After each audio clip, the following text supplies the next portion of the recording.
Well, if you've been around firearms for the last, since I think mid 30s, Oders has always made cleaning kits. They come in, they actually have a package that goes around them. I'm surprised I have quite a few of those packages. This is one I got for 22 just the other day. And it's unusual in that it's relatively complete. Usually there's parts missing or parts broken.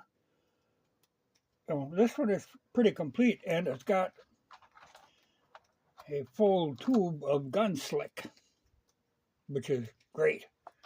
I'll go into that in a bit. But I really like them. I use them a lot. And I have probably a couple dozen of them. When they started out, they used to come in a cardboard box. Of course, they fell apart right away because a lot of times somebody doesn't put the cap on the solvent and it leaks out and, things get bad. Some of them get pretty ugly. There are differences, slight differences in components, but most of the time the difference is in the packaging. Like I said, the first ones were cardboard. Then they came with a tin box, but it was a square cornered tin box, and it was very thin tin, and they'd often get beat up. But then they went to these rounded corners, and they're tough. I find a lot of them in really good shape. Usually not as complete as this is. Component-wise, then, like I say, after the packaging-wise, we'll go into that first, because after they went to this, a little later then, they went to these, a plastic version. Well, I don't care for them as much, but I sometimes buy them just to get components. Like there again, another tube of Gunslick and a new brush. Yeah, but this one has got a broken handle on the rod, but it does have the metal divider because sometimes they're missing. Because these things are fascinating, but it's always somebody will open them up, use them, and then they can't get the parts back in there right because they really pack in there. Component-wise, they pretty much stayed the same, except for they come with cleaning trays, for your solvent. The slightly newer ones came with plastic trays.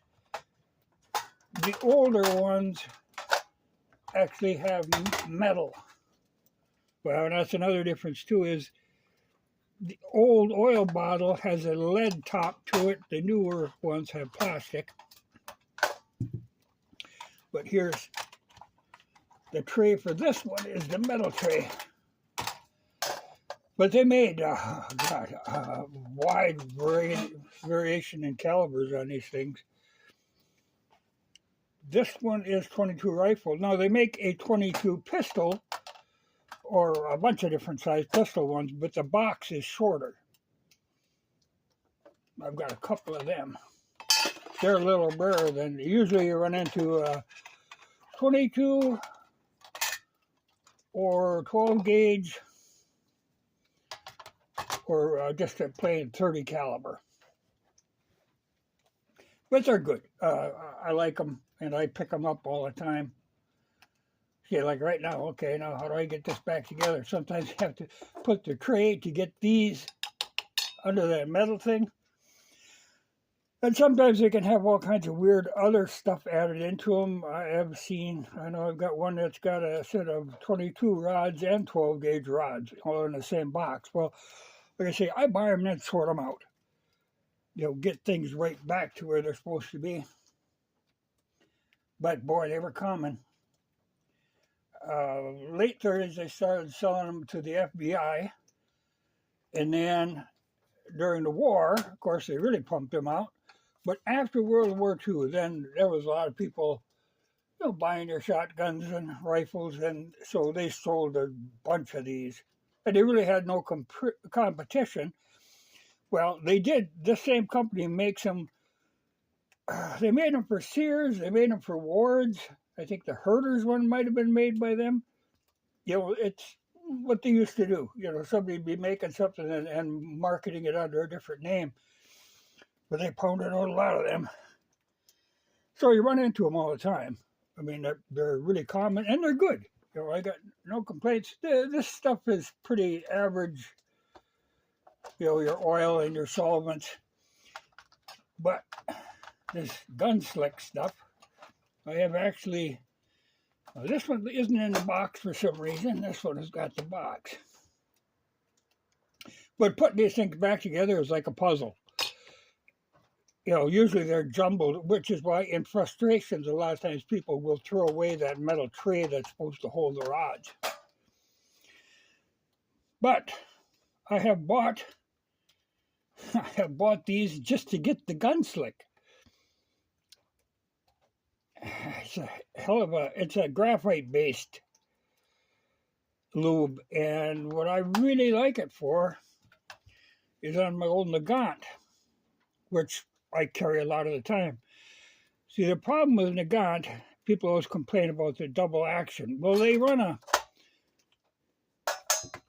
a gas seal system, so on a double action or even single action, when it goes back, there's a certain point in there where all of a sudden it has to push the cylinder forward to make that gas seal.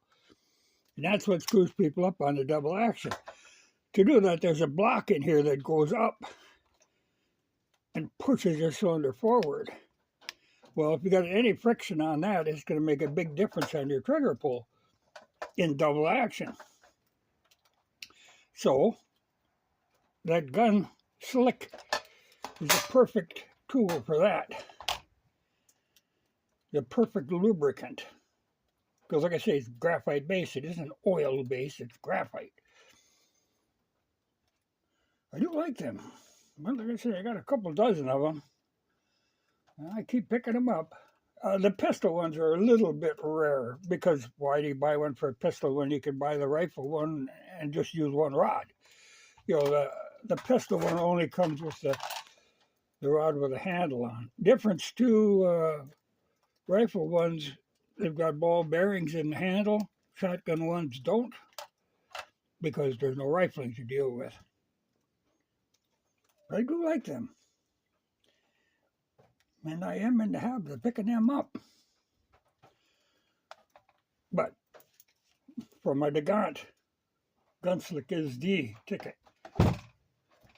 I will mention, too, this isn't the holster I usually carry the Nagant in. I put it in here to bring it out here, but normally I've got a shoulder holster I made that I work with. But this is,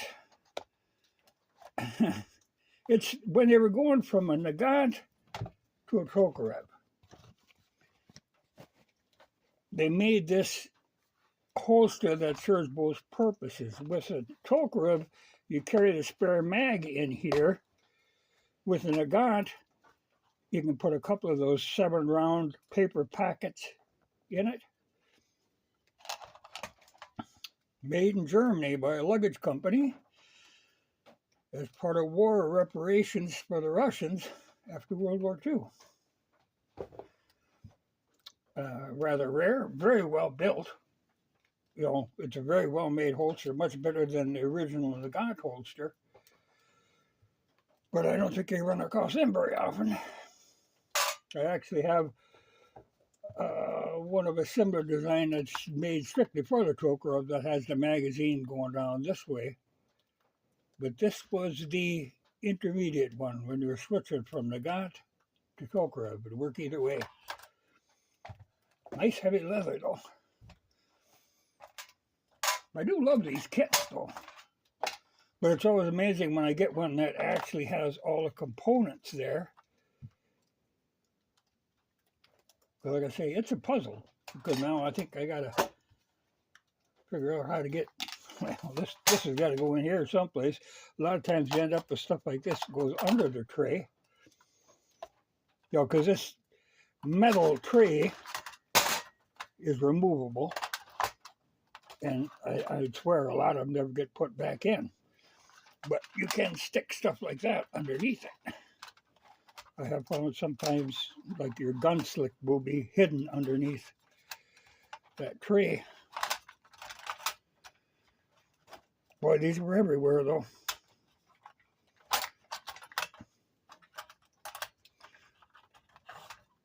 And there's nothing wrong with them at all. They are exactly what you need.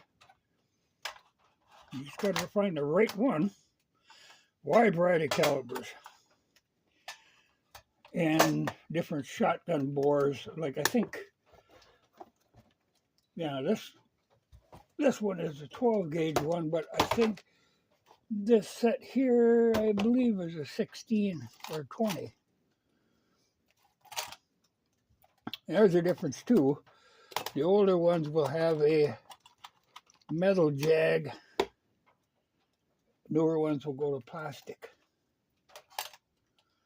This one is actually in really nice shape for being as old as it is.